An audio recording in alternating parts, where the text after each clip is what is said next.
Prime Asia ਦੇ ਵਿਹੜੇ ਇੱਕ ਵਾਰ ਫਿਰ ਤੋਂ ਤੁਹਾਡੇ ਸਾਰਿਆਂ ਨਾਲ ਹਾਜ਼ਰੀ ਜੀ। ਇਸ ਖਾਸ ਪ੍ਰੋਗਰਾਮ ਦੇ ਵਿੱਚ ਮੈਂ ਗੁਰਪ੍ਰੀਤ ਸੰਧਾਵਾਲੀਆ ਤੇ ਮੈਂ ਬੇਨਤੀ ਕਰਾਂ ਕਿ ਇਸ ਪ੍ਰੋਗਰਾਮ ਨੂੰ ਸ਼ਾਇਦ ਤੁਸੀਂ ਬੜੇ ਲੰਮੇ ਸਮੇਂ ਤੋਂ ਉਡੀਕ ਰਹੇ ਹੋਵੋਗੇ, ਕਿਉਂਕਿ ਜੇ ਤੁਸੀਂ ਜਾਂ ਤੁਹਾਡਾ ਕੋਈ ਆਪਣਾ ਕੈਨੇਡਾ ਦੇ ਵਿੱਚ ਇਸ ਵਕਤ ਹੈ, ਉਹ ਉਡੀਕ ਕਰ ਰਿਹਾ ਸੀ ਵੀ ਕਦੋਂ ਉਹ ਮੋਹਰ ਲੱਗ ਜੇ ਸਾਡੇ ਤੇ ਆਪਾਂ ਵੀ ਪੱਕਿਆਂ ਦੀ ਗਿਣਤੀ 'ਚ ਆ ਜਾਈਏ। ਕਿਉਂਕਿ ਇਸ ਵਕਤ ਕੈਨੇਡੀਅਨ ਇਮੀਗ੍ਰੇਸ਼ਨ ਮੰਤਰੀ ਵੱਲੋਂ ਜਿਹੜਾ ਇੱਕ ਧਮਾਕਾ ਕੀਤਾ ਗਿਆ, ਉਸ ਧਮਾਕੇ ਦੇ ਵਿੱਚ 90,000 ਦੇ ਕਰੀਬ ਪਰਿਵਾਰ ਆਉਂਦੇ ਨੇ, ਜਿਨ੍ਹਾਂ ਪਰਿਵਾਰਾਂ ਦਾ ਕਹਿ ਲਓ ਕਿ ਵੀ ਇੱਕ ਤਰ੍ਹਾਂ ਨਾਲ ਕਿਸਮਤ ਖੁੱਲ੍ਹ ਜਾਣੀ ਆ। ਉਹ ਅਸਲ ਦੇ ਵਿੱਚ ਹੈ ਕੀ ਆ, ਉਹਦੇ 'ਚ ਹੋਣਾ ਕੀ ਆ, ਕਰਨਾ ਕੀ ਆ, ਸਮਝਣਾ ਕਿਵੇਂ ਆ ਸਾਰਾ ਕੁਝ, ਇਹ ਸਾਰੀਆਂ ਗੱਲਾਂ ਬਾਤਾਂ ਅੱਜ ਆਪਾਂ ਸੰਦੀਪ ਜੈਨ ਹੋਰਾਂ ਕੋਲੋਂ ਸਮਝਾਂਗੇ। ਜੈਨ ਸਾਹਿਬ ਤੁਸੀਂ ਸਮਾਂ ਕੱਢਿਆ, ਬਹੁਤ ਧੰਨਵਾਦ ਜੀ ਤੁਹਾਡਾ, ਬਹੁਤ ਬਹੁਤ ਸਵਾਗਤ ਹੈ। ਸਤਿ ਸ਼੍ਰੀ ਅਕਾਲ ਜੀ।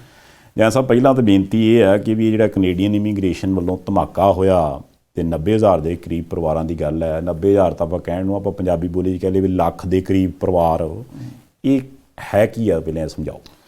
ਦੇਖੋ ਜੀ ਗੁਰਪ੍ਰੀਤ ਜੀ, ਇੱਕ ਬਹੁਤ ਵੱਡੀ ਆਈ ਥਿੰਕ ਕਿ ਕੈਨੇਡਾ ਦੇ ਇਮੀਗ੍ਰੇਸ਼ਨ ਦੇ ਇਤਿਹਾਸ ਦੇ ਵਿੱਚ ਸਭ ਤੋਂ ਵੱਡੀ ਘਟਨਾ ਹੋਈ ਹੈ।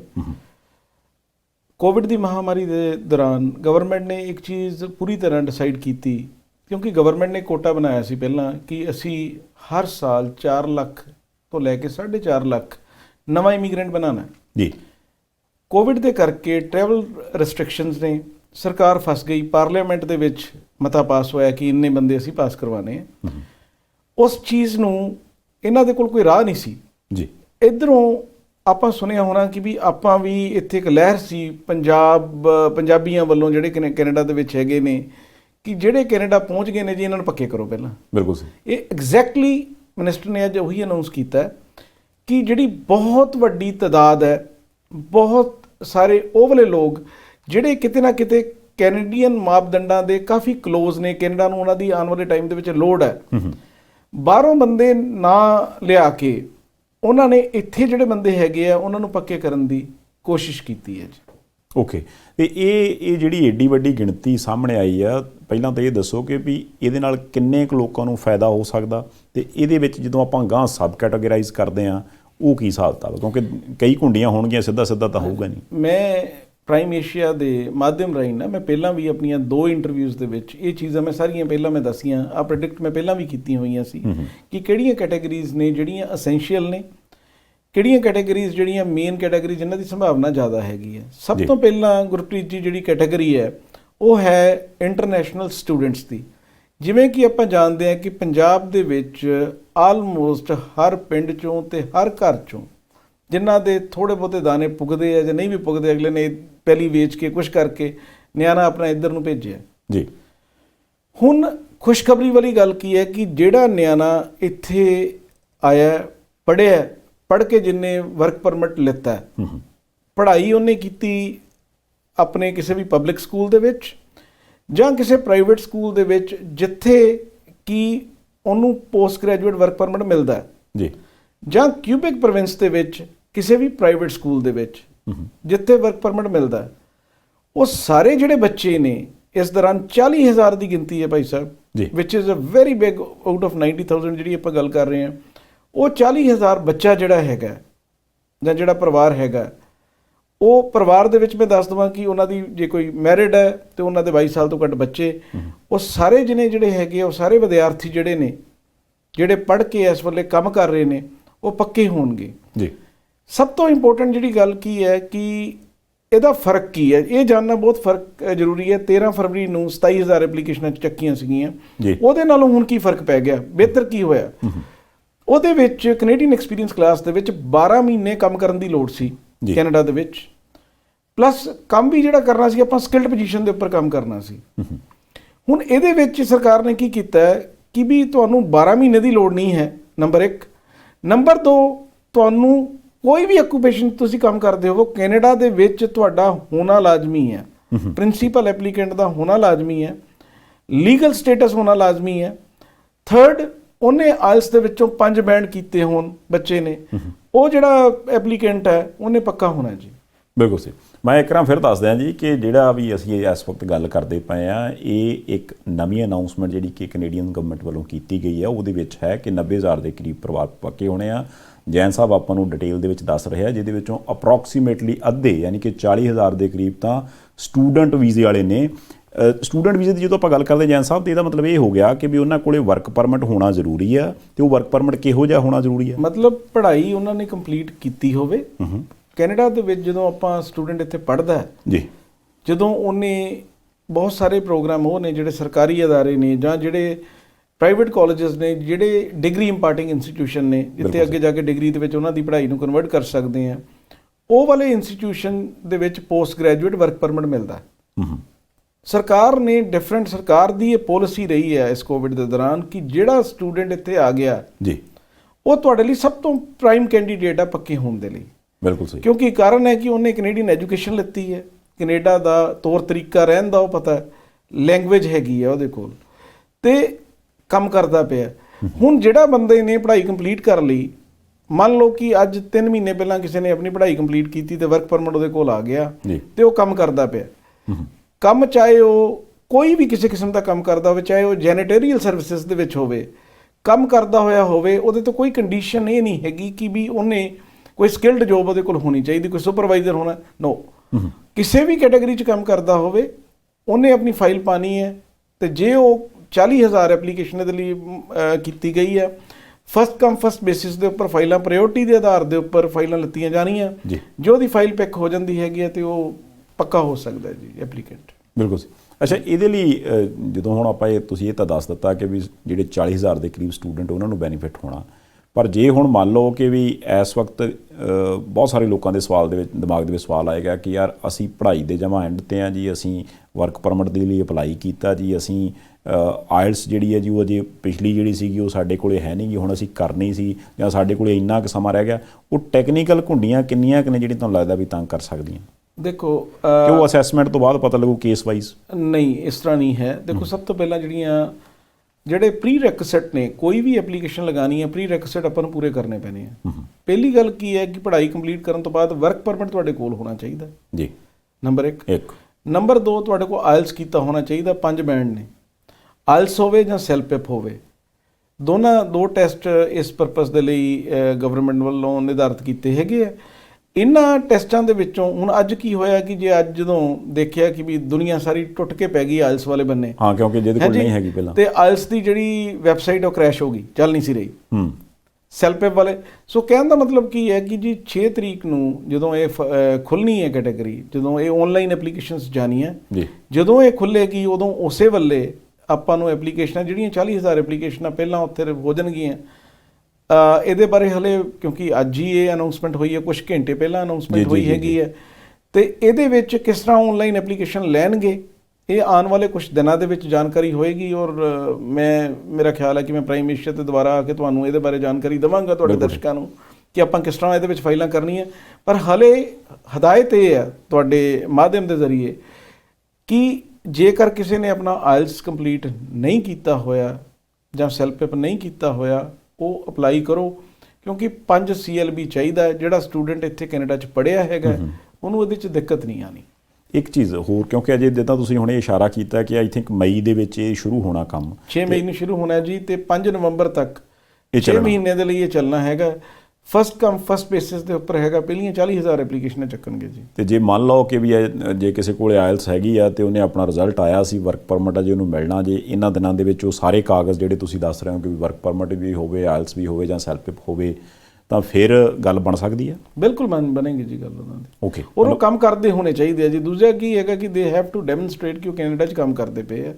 ਕੰਮ ਜਿਹੜਾ ਹੈਗਾ ਉਹ ਸਕਿਲਡ ਜਾਂ ਅਨਸਕਿਲਡ ਕੋਈ ਵੀ ਹੋ ਸਕਦਾ ਜੀ।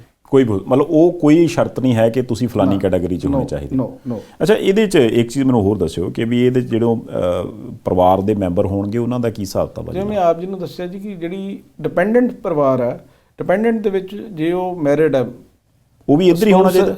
ਜ਼ਰੂਰੀ ਨਹੀਂ ਹੈ ਕਿ ਇੱਥੇ ਹੋਣ, ਜਿੱਥੇ ਮਰਜ਼ੀ ਹੋਣ, ਪਰ they will be the part of the application. Okay, ਮੈਂ ਥੋੜਾ ਦੇਸੀ ਤਰੀਕੇ ਨਾਲ ਪੁੱਛ ਲੈਣਾ ਦੁਬਾਰਾ ਕਿ ਮੰਨ ਲਓ ਸਟੂਡੈਂਟ ਇੱਥੇ ਹੈ, ਉਹ ਵਿਆਹਿਆ, ਉਹਦਾ ਸਪਾਊਸ ਜਿਹੜਾ ਹੋ ਸਕਦਾ ਇੰਡੀਆ ਹੋਵੇ, ਤਾਂ ਉਹ ਵੀ ਨਾਲ ਇੱਥੇ ਐਪਲੀਕੈਂਟ ਹੋਣਗੇ ਇੱਕ ਤਰ੍ਹਾਂ ਨਾਲ? ਉਹ ਉਹਨਾਂ ਦੀ ਐਪਲੀਕੇਸ਼ਨ ਦਾ ਹਿੱਸਾ ਬਣਨਗੇ ਜੀ। ਇਹ ਆਲਵੇਜ਼ ਹੈ ਉਹਨਾਂ ਦੀ ਐਪਲੀਕੇਸ਼ਨ। ਉਹਨਾਂ ਨੇ ਜਦੋਂ ਉਸ ਬੰਦੇ ਨੇ ਪੱਕੇ ਹੋਣਾ, ਜਿਹੜਾ ਪ੍ਰਿੰਸੀਪਲ ਸ਼ਰਤ ਇਹ ਹੈ ਕਿ ਜਿਸ ਬੰਦੇ ਨੇ ਅਪਲਾਈ ਕਰਨਾ ਪ੍ਰਿੰਸੀਪਲ ਐਪਲੀਕੈਂਟ, ਉਹ ਇੱਥੇ ਹੋਣਾ ਚਾਹੀਦਾ। ਬਿਲਕੁਲ ਸਹੀ। ਉਹਦਾ ਸਪਾਊਸ ਜਿਹੜਾ ਹੈਗਾ ਉਹ ਕਿਤੇ ਵੀ ਹੋ ਸਕਦਾ, ਇਨ ਕੈਨੇਡਾ ਔਰ ਆਊਟਸਾਈਡ ਕੈਨੇਡਾ ਹੋ ਸਕਦਾ। ਤੇ ਉਹਨਾਂ ਦੇ ਜੇ ਕੋਈ ਬੱਚੇ ਹੈਗੇ ਨੇ ਔਰ 22 ਸਾਲ ਤੋਂ ਥੱਲੇ ਨੇ, ਬਿਲਕੁਲ ਸਹੀ, ਉਹ ਵੀ ਨਾਲ ਪੱਕੇ ਹੋਣਗੇ। ਬਿਲਕੁਲ ਪੱਕੇ। ਸੋ ਇਹ ਮੈਂ ਦੱਸ ਦਿਆਂ ਜੀ ਕਿ ਵੀ ਇਸ ਵਕਤ ਅਸੀਂ ਇੱਕ ਵਾਰ ਫਿਰ ਤੋਂ, ਜੇ ਤੁਸੀਂ ਪ੍ਰੋਗਰਾਮ ਅੱਜ 'ਚੋਂ ਦੇਖਣਾ ਸ਼ੁਰੂ ਕੀਤਾ ਤਾਂ ਅੱਜ ਜਿਹੜੀ ਨਵੀਂ ਅਨਾਊਂਸਮੈਂਟ ਹੋਈ ਉਹਦੇ ਹਿਸਾਬ ਨਾਲ 90,000 ਦੇ ਕਰੀਬ ਪਰਿਵਾਰਾਂ ਨੂੰ ਇਹ ਬੈਨੀਫਿਟ ਮਿਲਣਾ, ਜਿਹਦੇ ਚੋਂ 40,000 ਦੇ ਕਰੀਬ ਸਟੂਡੈਂਟ ਕੈਟਾਗਰੀ ਹੈ ਕਿ ਜਿਹੜੇ ਸਟੂਡੈਂਟਸ ਨੇ ਉਹ ਚਾਹੇ ਕਿਸੇ ਵੀ ਕੈਟਾਗਰੀ ਦੇ ਵਿੱਚ ਉਹਨਾਂ ਦੇ ਕੋਲ ਓਪਨ ਵਰਕ ਪਰਮਿਟ ਹੋਵੇ, ਆਇਲਸ ਜਾਂ ਸੈਲਪਿਪ ਹੋਵੇ, ਤੇ ਉਹ ਇਹਦੇ ਵਿੱਚ ਲਾਈਨ 'ਚ ਲੱਗ ਸਕਦੇ ਆ ਤੇ ਗੱਲ ਬਣ ਸਕਦੀ ਹੈ।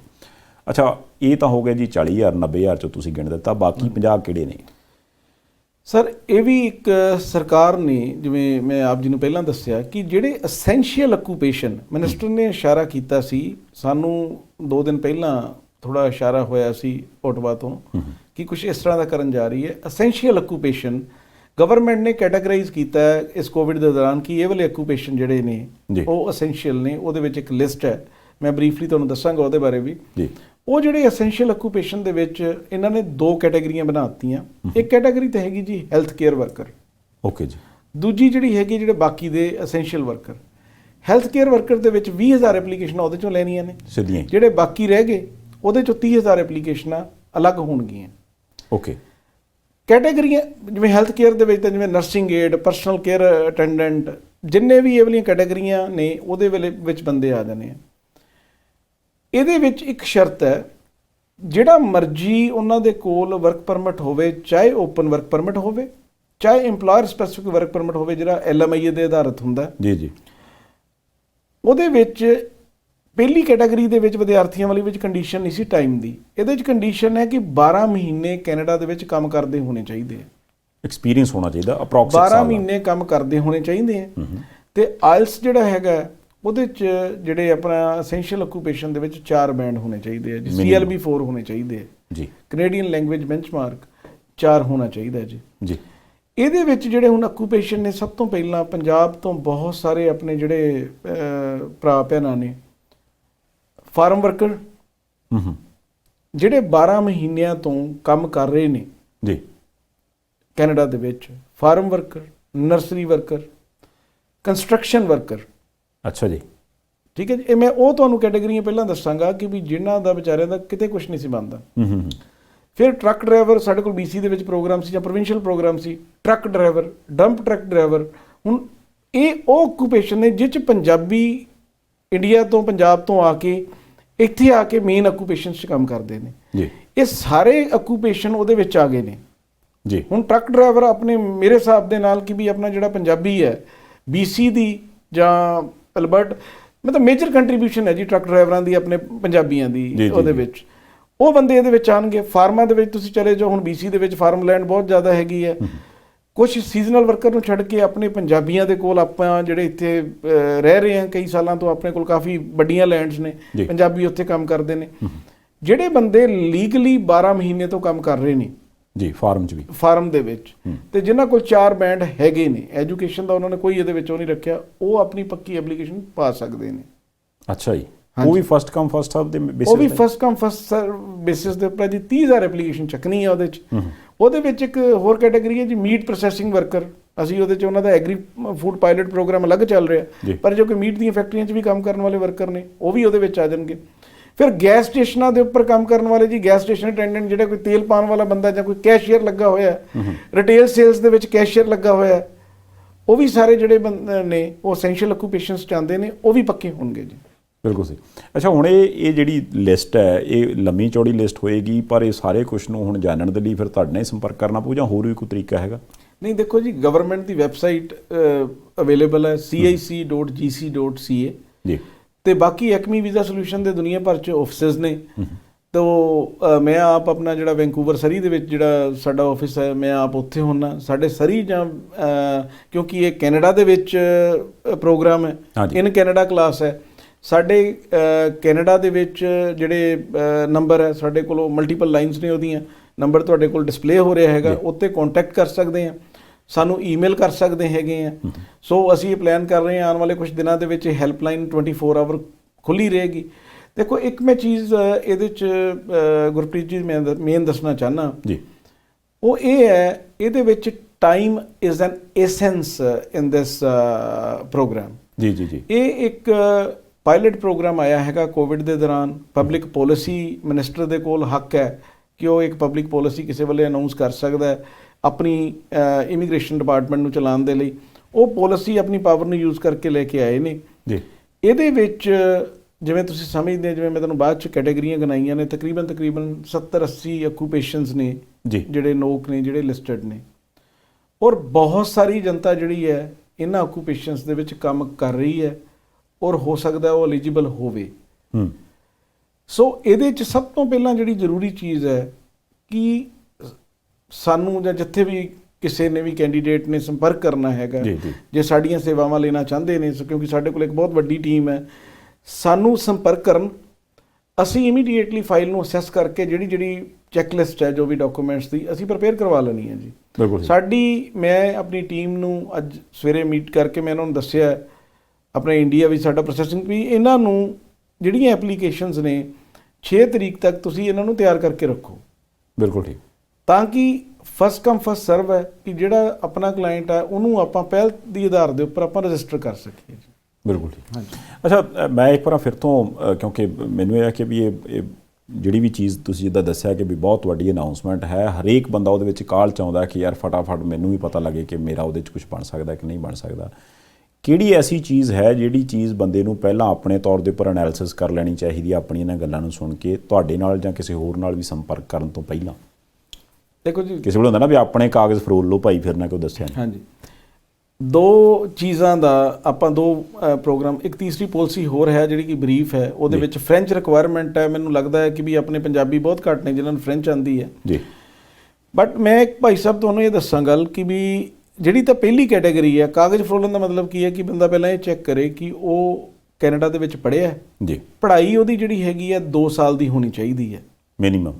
ਹਾਂਜੀ, ਜੇ ਉਹਨੇ ਬੰਦੇ ਨੇ, ਕਿਉਂਕਿ ਬਹੁਤ ਸਾਰੇ ਡਿਪਲੋਮੇ ਇੱਥੇ ਪੋਸਟ ਗ੍ਰੈਜੂਏਟ ਡਿਪਲੋਮੇ 8-8 ਮਹੀਨਿਆਂ ਦੇ ਹੁੰਦੇ ਆ, ਜੇ ਉਹਨਾਂ ਨੇ 8 ਮਹੀਨੇ ਦਾ ਇੱਕ ਡਿਪਲੋਮਾ ਕੀਤਾ ਹੈ ਉਹ ਐਲੀਜੀਬਲ ਨਹੀਂ ਹੋਣਗੇ। ਜੇ ਉਹਨਾਂ ਨੇ 2 ਕੀਤੇ ਹੋਏ ਆ ਤਾਂ ਉਹ ਪਹਿਲੀ ਪਾਲਿਸੀ ਦੇ ਵਿੱਚ ਐਲੀਜੀਬਲ ਹੋਣਗੇ। ਕਹਿਣ ਦਾ ਮਤਲਬ ਕੀ ਹੈ ਕਿ 4 ਸਮੈਸਟਰ ਇੱਥੇ ਲਗਾਏ ਹੋਣੇ ਚਾਹੀਦੇ ਆ ਜੀ, ਸਟੂਡੈਂਟ ਵੀਜ਼ੇ ਦੇ ਲਈ 4 ਸਮੈਸਟਰ ਉਹਨਾਂ ਨੇ ਕੈਨੇਡਾ ਦੇ ਵਿੱਚ ਲਗਾਏ ਹੋਣੇ ਚਾਹੀਦੇ ਆ।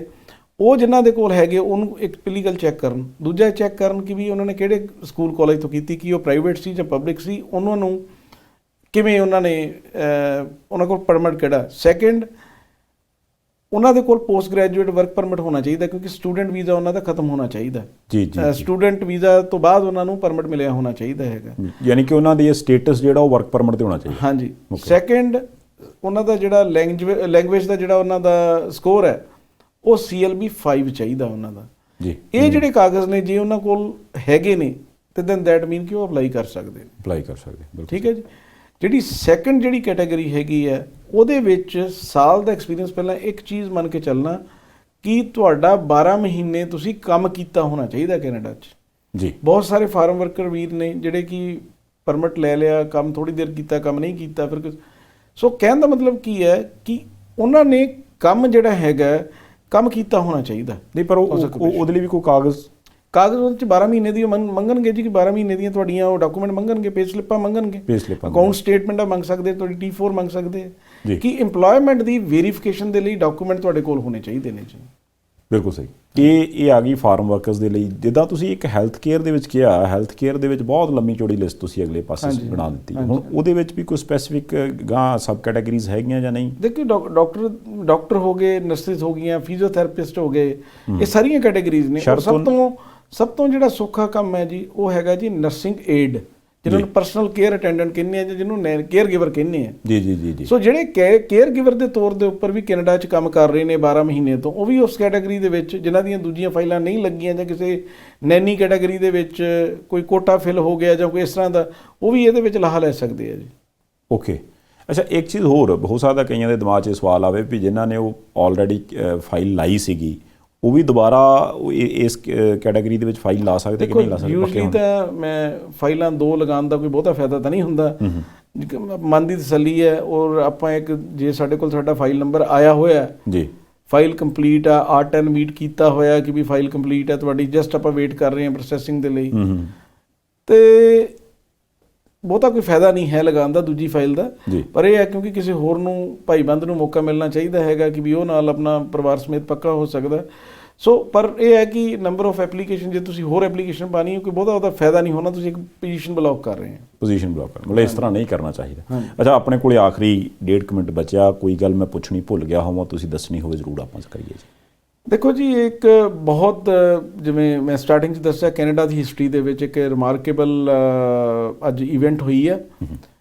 ਇਹਦਾ ਕਿਉਂਕਿ ਸਾਡੀ ਮੈਂ ਵੀ ਪੰਜਾਬ ਤੋਂ ਹਾਂ ਔਰ ਸਾਡੀ ਇੱਕ ਦਿਲੀ ਖੁਆਇਸ਼ ਹਮੇਸ਼ਾ ਇਹ ਰਹਿੰਦੀ ਹੈ ਕਿ ਵੀ ਇਸ ਮੁਲਕ ਦੇ ਵਿੱਚ ਅਸੀਂ ਆਪਣੇ ਵਰਗੀਆਂ ਸ਼ਕਲਾਂ ਵਾਲੇ ਬੰਦੇ ਜਿੰਨੇ ਵੱਧ ਤੋਂ ਵੱਧ ਹੋਣ, ਠੀਕ ਹੈ, ਮਲਟੀ ਕਲਚਰਲ ਤਾਂ ਕਿ ਇਹ ਸੁਸਾਇਟੀ ਹੈ। ਸੋ ਜਿਹੜੇ ਬੰਦਿਆਂ ਦੀ ਐਲੀਜੀਬਿਲਟੀ ਬਣਦੀ ਹੈ ਜੀ, ਸਾਨੂੰ ਇੱਕ ਇਹ ਹੈ ਕਿ ਵੀ ਇਹਦੇ ਲਈ ਵੱਧ ਤੋਂ ਵੱਧ ਤੁਸੀਂ ਕੰਟੈਕਟ ਕਰੋ, ਤਾਂ ਕਿ ਜੇ ਤੁਹਾਡੀ ਐਲੀਜੀਬਿਲਟੀ ਬਣਦੀ ਹੈ ਜਾਂ ਆਉਣ ਵਾਲੇ ਟਾਈਮ 'ਚ ਬਣ ਸਕਦੀ ਹੈ, ਤੁਹਾਨੂੰ ਜਾਣਕਾਰੀ ਪ੍ਰੋਪਰ ਮਿਲ ਜੇ। ਆਪਣੀ ਡਾਕੂਮੈਂਟੇਸ਼ਨ ਜਿਹੜੀ ਹੈਗੀ ਹੈ, ਅੱਜ ਤੋਂ ਹੀ ਆਪਣੀ ਡਾਕੂਮੈਂਟੇਸ਼ਨ ਨੂੰ ਕੰਪਲੀਟ ਕਰਵਾਉਣ ਵੱਲ ਅੱਗੇ ਵਧੋ। ਬਿਲਕੁਲ ਠੀਕ ਹੈ। ਹਾਂਜੀ, ਸੋ ਇਹ ਮੈਂ ਚੀਜ਼ ਚਾਹੁੰਦਾ ਕਿ ਵੀ ਇਸ ਚੀਜ਼ ਨੂੰ ਧਿਆਨਪੂਰਵਕ। ਔਰ ਸੈਕੰਡ ਗੱਲ ਕੀ ਹੈ, ਇਨਫੋਰਮੇਸ਼ਨ ਜੇ ਤੁਸੀਂ ਆਪ ਫਾਈਲ ਕਰਨਾ ਚਾਹੁੰਦੇ ਆ, ਇੱਕ ਤਾਂ ਪਹਿਲੀ ਗੱਲ ਕੀ ਹੈ ਕਿ ਜਿਹੜਾ ਲਾਇਸੈਂਸਡ ਬੰਦਾ ਨਹੀਂ ਹੈਗਾ ਉਹਦੇ ਕੋਲ ਨਹੀਂ ਜਾਣਾ। ਔਰ ਜੇਕਰ ਤੁਸੀਂ ਆਪ ਫਾਈਲ ਕਰਨਾ ਚਾਹੁੰਦੇ ਆ, ਇਨਫੋਰਮੇਸ਼ਨ ਨੂੰ ਧਿਆਨਪੂਰਵਕ ਦੇਖ ਕੇ ਕਰਕੇ, ਕਿਉਂਕਿ ਮੌਕਾ ਇੱਕੋ ਹੀ ਮਿਲਣਾ ਜੀ। ਇਹ ਬਿਲਕੁਲ ਸਹੀ ਗੱਲ, ਦੁਬਾਰਾ ਨਹੀਂ ਲੱਗਦਾ ਇਹ ਚਾਂਸ ਆਣਾ। ਹਾਂਜੀ ਜੈਨ ਸਾਹਿਬ, ਤੁਸੀਂ ਸਮਾਂ ਕੱਢਿਆ ਜੀ, ਤੁਹਾਡਾ ਬਹੁਤ ਧੰਨਵਾਦ। ਥੈਂਕ ਯੂ ਸੋ ਮਚ ਜੀ ਗੁਰਪ੍ਰੀਤ ਜੀ। ਤੇ ਮੈਂ ਇੱਕ ਵਾਰ ਫਿਰ ਤੋਂ ਤੁਹਾਨੂੰ ਰਿਪੀਟ ਕਰਦੇ ਹਾਂ ਜੀ ਕਿ ਵੀ ਇਹ ਜਿਹੜਾ ਸਪੈਸ਼ਲ ਪ੍ਰੋਗਰਾਮ ਅਸੀਂ ਇਸੇ ਲਈ ਆਪ ਜੀ ਦੀ ਨਜ਼ਰ ਕੀਤਾ, ਤਾਂ ਜੋ ਜੇ ਇੱਕ ਏਡੀ ਵੱਡੀ ਅਨਾਊਂਸਮੈਂਟ ਹੋਈ ਹੈ, ਜਿਸ ਤਰ੍ਹਾਂ ਜੈਨ ਸਾਹਿਬ ਨੇ ਸ਼ਬਦ ਵਰਤਿਆ ਕਿ ਇੱਕ ਇਤਿਹਾਸ ਦੇ ਵਿੱਚ ਇਹੋ ਜਿਹੀਆਂ ਘਟਨਾਵਾਂ ਕਦੀ ਵਾਪਰਦੀਆਂ ਨੇ, ਤਾਂ ਇੱਕ ਮੌਕਾ ਹੈ ਤੁਹਾਡੇ ਕੋਲ, ਤੁਸੀਂ ਜ਼ਰੂਰ 2 ਵਾਰ 4 ਵਾਰ ਸੋਚੋ, ਪਰ ਸੋਚਣ ਤੋਂ ਬਾਅਦ ਜਿਹੜਾ ਵੀ ਸਟੈਪ ਚੱਕਣਾ ਉਹ ਬਿਲਕੁਲ ਸਹੀ ਚੱਕਿਓ। ਇੱਕ ਸਹੀ ਬੰਦੇ ਕੋਲੋਂ ਤੁਸੀਂ ਆਪਣੀ ਸਲਾਹ ਜ਼ਰੂਰ ਲੈਣਾ। ਪ੍ਰਾਈਮ ਏਸ਼ੀਆ TV ਨੂੰ ਦੇਖਣ ਦੇ ਲਈ, ਪਿਆਰ ਮੁਹੱਬਤ ਕਰਨ ਲਈ ਬਹੁਤ ਧੰਨਵਾਦ। ਦੇਖਦੇ ਰਹਿਣਾ ਪ੍ਰਾਈਮ ਏਸ਼ੀਆ TV, ਤੁਹਾਡਾ ਆਪਣਾ, ਤੁਹਾਡੇ ਲਈ।